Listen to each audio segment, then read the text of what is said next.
Good morning students.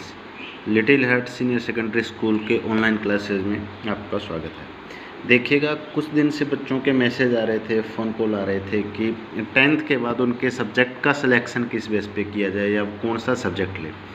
तो इस purpose से मैंने आपके लिए एक क्लास तैयार की है, एक थोड़ा सा ये वीडियो तैयार किया है कि आपका किसी भी तरह का जो सब्जेक्ट सिलेक्शन को लेके जो डाउट है वो क्लियर हो सके। देखिएगा, एक्चुअल में क्या होता है कि 10th का एग्ज़ाम देने के बाद को आपको प्रॉपर एक स्ट्रीम में जाना होता है, एक लाइन में जाना होता है कि आप साइंस लेना चाहते हो, आप आर्ट की लाइन में जाना चाहते हो या आप कॉमर्स को पढ़ना पसंद करते हो। तो 10th के बाद जब आप +1 के लिए सब्जेक्ट का सिलेक्शन करोगे तो आपके सामने मेन जो अपॉर्चुनिटीज़ है वो रहेगी साइंस की, आर्ट की या फिर कॉमर्स की। तो अब आपका सिलेक्शन जो है वो दो बेस पे डिपेंड करेगा। एक तो आपका रुचि किस में है और दूसरा आपको स्कोप किस में अच्छा लगता है। तो उसके अकॉर्डिंग मैं आपको थोड़ा सा बता देता हूँ कि +2 के बाद आप कौन से सब्जेक्ट में किस लाइन में जा सकते हो और कौन से सब्जेक्ट से आप किस तरह की अपना किस तरह का करियर बनाना चाहते हो, तो वो आपको कौन से सब्जेक्ट में आपको हेल्प मिलेगी। देखिएगा, यदि बात करें साइंस की तो +1 में साइंस की स्ट्रीम डिवाइड हो जाती है मेडिकल के अंदर, नॉन मेडिकल के अंदर और एग्रीकल्चर के अंदर। जो मेडिकल के अंदर डिवाइड होती है उस सब्जेक्ट में आपको पढ़ना होता है बायोलॉजी, केमिस्ट्री और फिज़िक्स। मैं ये +1 के लिए बता रहा हूँ कि 10th के बाद जब आप +1 में जाओगे, यदि आप साइंस की ब्रांच की मेडिकल में आते हो तो आपको पढ़ना होता है बायोलॉजी, केमिस्ट्री, फिज़िक्स।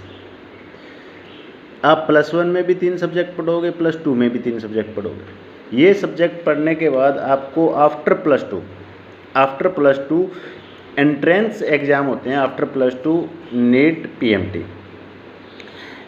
पीएमटी जो प्री मेडिकल टेस्ट जो होता है, एक्चुअल में वो आपको डॉक्टरेट की स्टडी करने के लिए हेल्प करता है, या डॉक्टरेट की यदि इसमें आप सेलेक्ट हो जाते हो तो आपको MBBS, BDS, BPT, BHMS, BMS, bachelor of medicine and bachelor of surgery, ये बैचलर ऑफ डेंटल सर्जरी, ठीक है। तो इस तरह की ये मेडिकल, ये जो डॉक्टरेट लाइन की स्ट्रीम है, इसमें आप अलग अलग, जैसे ये जो होता है वो बैचलर ऑफ मेडिसिन और बैचलर ऑफ सर्जरी 4.5 ईयर का ये जो है वो डिग्री है, और उसके बाद 1 ईयर की इंटर्नशिप होती है आपकी, और उसके बाद आपको जो ह्यूमन डॉक्टरेट होता है उसका आपको सर्टिफिकेट दे दिया जाता है और आप उसमें आप ह्यूमन डॉक्टर बन जाते हो। कहने का मतलब BDS जो होता है उसमें आप डेंटलिस्ट बन जाते हो, यानी कि डेंटल सर्जरी का 4 ईयर का ये डिग्री है और 1 ईयर की इसकी इंटर्नशिप होती है। उसके बाद आप इसमें भी ये BDS भी आप डॉक्टर बन जाते हो। BPT जो होती है, जो फिजियोथेरेपी, ये फिजियोथेरेपी से डॉक्टरेट है, ये डेंटिस्ट डॉक्टरेट है, ये जो होम्योपैथिक डॉक्टरेट है, और वे आयुर्वेदिक डॉक्टरेट है। यानी कि जितने भी होम्योपैथिक, आयुर्वेदिक या आप किसी भी अलग अलग जो डॉक्टरेट लाइन है उसके अंदर जाना चाहते हो तो उससे पहले आपको PMT क्लियर करना होता है। ये तो था सबसे बड़ा अच्छा स्कोप मेडिकल लाइन का। उसके बाद आप डी फार्मा, बी फार्मा कर सकते हो, यानी कि डी फार्मा और बी फार्मा ये एक डिग्री और डिप्लोमा है।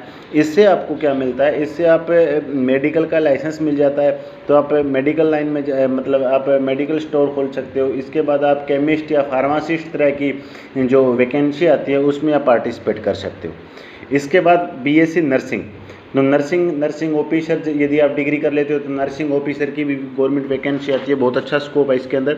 और वरना आप जैसे कोई भी हॉस्पिटल होता है उसके अंदर जो नर्सिंग की जो पोस्ट होती है वो स्पेशल पोस्ट होती है, और उस पोस्ट में आप उस पोस्ट के लिए एलिजिबल हो जाते हो। इसके अलावा रेडियोलॉजिस्ट गवर्नमेंट की स्पेशल वैकेंसी आती है। रेडियोलॉजिस्ट को यदि मैं आपको सीधे वर्ड के अंदर बताना चाहूँ तो जो हॉस्पिटल की लेबोरेटरी के अंदर जो एक्सरे जो वगैरह करते हैं वो वाले सारे रेडियोलॉजिस्ट बोले जाते हैं। उनको पैरामेडिशियंस भी बोला जाता है। तो रेडियोलॉजिस्ट जो है वो भी एक आप मेडिकल की स्टडी करने के बाद रेडियोलॉजिस्ट बन सकते हो।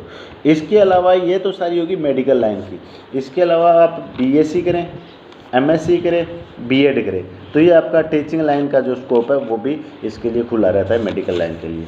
तो ये तो मेडिकल लाइन की स्कोप है।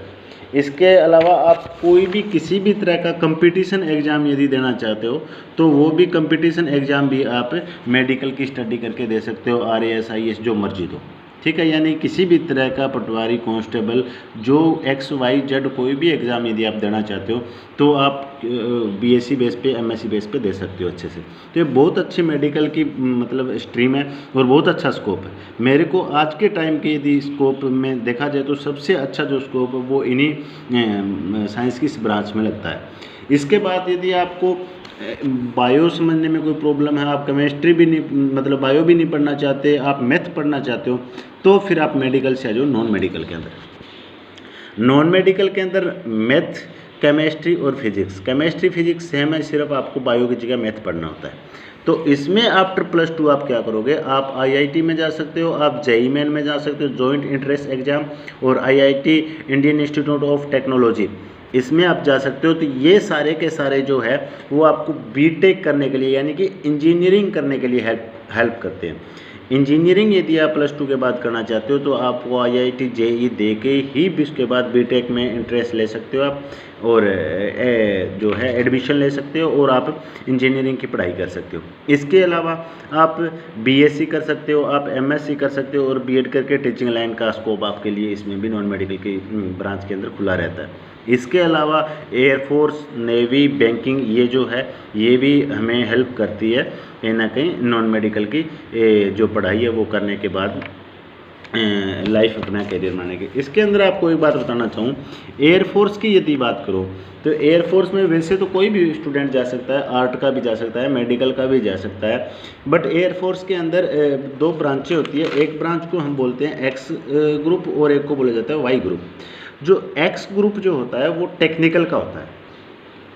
एयरफोर्स का जो X ग्रुप है वो टेक्निकल का होता है, उसमें सिर्फ नॉन मेडिकल का ही बच्चा जा सकता है और कोई भी बच्चा नहीं जा सकता, ना आर्ट का जा सकता है, ना एग्रीकल्चर का, ना मेडिकल का। X ग्रुप के अंदर सिर्फ नॉन मेडिकल का ही बच्चा बैठ सकता है। तो बाकी एयरफोर्स Y ग्रुप है उसमें कोई भी बच्चा जा सकता है। नेवी, बैंकिंग वगैरह ये भी स्ट्रीम आपके लिए नॉन मेडिकल की स्टडी के बाद खुले रहते हैं। तो ये नॉन मेडिकल का ब्रांच था। इसके बाद आ जाता है एग्रीकल्चर। एग्रीकल्चर में यदि आप मैथ भी नहीं पढ़ना चाहते तो केमिस्ट्री और फिजिक्स के बाद आपको पढ़ना होता है एग्रीकल्चर सब्जेक्ट। तो एग्रीकल्चर में यदि आप +2 कर लेते हो तो इसके बाद एंट्रेंस होता है जेट का, जॉइंट एंट्रेंस टेस्ट। जेट का कंपटीशन क्लियर करने के बाद, एंट्रेंस क्लियर करने के बाद ही आप एग्रीकल्चर में BSc और MSc कर सकते हो। BSc के बाद फिर एक एंट्रेंस होता है जिससे आप MSc कर सकते हो। तो ये BSc और ये MSc जो है वो आप जो एग्रीकल्चर की +2 की स्टडी के बाद कर सकते हो। और इसमें जब आप BSc हो जाते हो या MSc हो जाते हो तो इसमें एग्रीकल्चर डिपार्टमेंट की बैंकिंग वगैरह के अंदर जैसे SO की है, SO की है, इसके बाद AO की है, AAO की है। तो एग्रीकल्चर डिपार्टमेंट के अंदर जो वैकेंसीज आती है गवर्नमेंट वैकेंसीज, उसमें सिर्फ एग्रीकल्चर का ही बच्चा भाग ले सकता है। जैसे बैंकिंग लाइन में SO की है तो उसमें और कोई स्टूडेंट भाग नहीं ले सकता, उसमें एग्रीकल्चर का बच्चा भाग ले सकता है। इसके अलावा आप वेटनरी कर सकते हो, ठीक है। इसके बाद यदि आप +2 से डायरेक्ट कोई गवर्नमेंट सेक्टर में जाना चाहते हो तो +2 एग्रीकल्चर से होते ही एक एग्रीकल्चर सुपरवाइज़र की वैकेंसी आती है, ठीक है। उसमें +2 का बच्चा सिर्फ एग्रीकल्चर वाला ही भाग ले सकता है। तो ये एग्रीकल्चर का स्कोप था, बहुत अच्छा स्कोप है आज के इस एग्रीकल्चर जो कंपटीशन है इसके अंदर।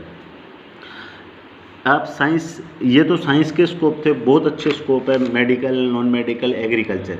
इसके बाद यदि जाना चाहो आप तो साइंस भी नहीं पढ़ना चाहते, आर्ट पढ़ना चाहते हो तो आफ्टर आर्ट जो है +2 आप क्या कर सकते हो, BA कर सकते हो। BA यानी बैचलर ऑफ आर्ट, तो मास्टर ऑफ आर्ट MA।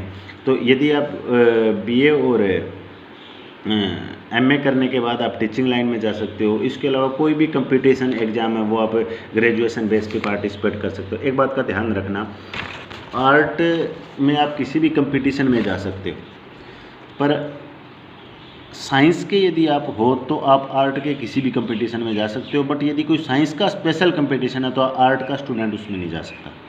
इस बात का ध्यान रखना। एग्रीकल्चर सुपरवाइज़र बच्चा आर्ट वाला नहीं दे सकता। अब आर्ट की यदि कोई वैकेंसी है तो एग्रीकल्चर का बच्चा जा सकता है। नॉन मेडिकल और मेडिकल का बच्चा आर्ट की वैकेंसी कोई कंपटीशन के अंदर जा सकता है। बट यदि मान लीजिएगा नीट पीएमटी है या JEI है, इसके अंदर आर्ट का बच्चा नहीं जा सकता। तो आर्ट के बच्चे के लिए बॉन्डिंग हो जाती है, बट साइंस का बच्चा कहीं भी जा सकता है।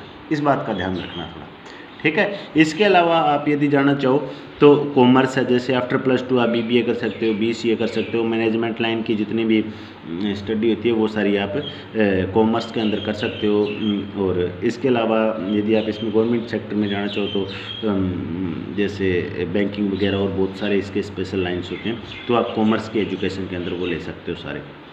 तो ये थोड़ा सा था +2 के बाद बच्चों को थोड़ा वे बताने का भी, +2 के बाद हम किस लाइन के अंदर जाए और हम क्या करें। तो बाकी ये मेरा कॉन्टैक्ट नंबर है 9982762226। किसी भी बच्चे को कुछ भी यदि फिर भी समझ में नहीं आया तो बच्चा मेरे से कॉन्टैक्ट कर सकता है, वो टेक्स्ट मैसेज कर सकता है। और किसी भी तरह की यदि कोई प्रॉब्लम हो तो आप +2 के बाद पूछ सकते हो, क्योंकि बहुत सारे बच्चों के मैसेज आए कि हम एक्चुअली में हम सब्जेक्ट क्या लें, हमें यही नहीं पता कि सब्जेक्ट में आगे फ्यूचर क्या होता है, सब्जेक्ट हम मतलब किस तरह से पढ़ सकते हैं।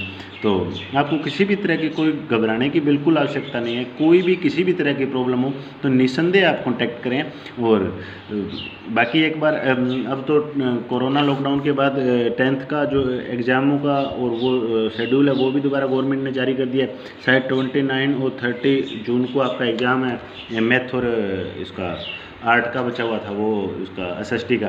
तो एक बार आप उसकी तैयारी करें, और उसकी तैयारी के बाद अच्छे से कोई भी सब्जेक्ट का सिलेक्शन करना हो तो आप फिर से मुझे कॉल कर सकते हो, और कॉल करके बढ़िया से आपको +1 के अंदर सब्जेक्ट का सिलेक्शन करना है। थैंक यू बेटा।